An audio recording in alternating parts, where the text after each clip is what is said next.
La représentante spéciale de l'Union européenne pour le Sahel, Manuela Delre, a salué, vendredi, les progrès réalisés par le gouvernement malien dans les réformes politiques et institutionnelles, notamment la promulgation de la loi électorale et l'adoption d'un calendrier électoral. Delre s'exprimait à l'issue de son audience accordée par le Premier ministre par intérim, le colonel Abdoulaye Maïga. De son côté, Abdoulaye Maïga a exprimé la volonté du président de la transition, le colonel Assimi Goïta, d'organiser des élections crédibles et transparentes, soulignant que nous n'avons pas vocation à nous éterniser et à faire perdurer la transition. En outre, le chef du gouvernement a aussi rappelé à la diplomate européenne les hautes orientations du président de la transition, à savoir, le respect de la souveraineté du Mali, le respect des choix stratégiques du Mali et la prise en compte des intérêts du peuple malien.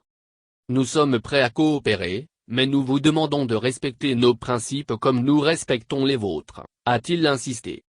Par ailleurs, Delre a également été reçu ce vendredi par Assimi Goïta. Les échanges avec le chef de l'État ont porté sur la coopération entre le Mali et l'Union européenne.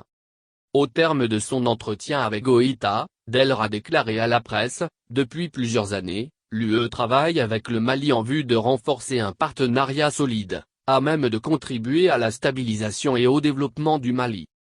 Avec le chef de l'État malien, nous avons discuté de toutes les questions importantes qui concernent le pays, mais aussi et surtout des voies et moyens pour revitaliser certains aspects de notre coopération », a-t-elle expliqué. La diplomate européenne a également déclaré « Nous avons mis l'accent sur la collaboration entre l'UE et le Mali. L'UE est prête à s'engager encore plus aux côtés des populations maliennes et veut rester le partenaire le plus fiable du Mali. Donc ensemble nous devons construire un futur ». Manuela Delre est en visite de travail au Mali pour participer à la 6e session de haut niveau du comité de suivi de l'accord pour la paix et la réconciliation au Mali, qui s'est tenue ce vendredi à Bamako.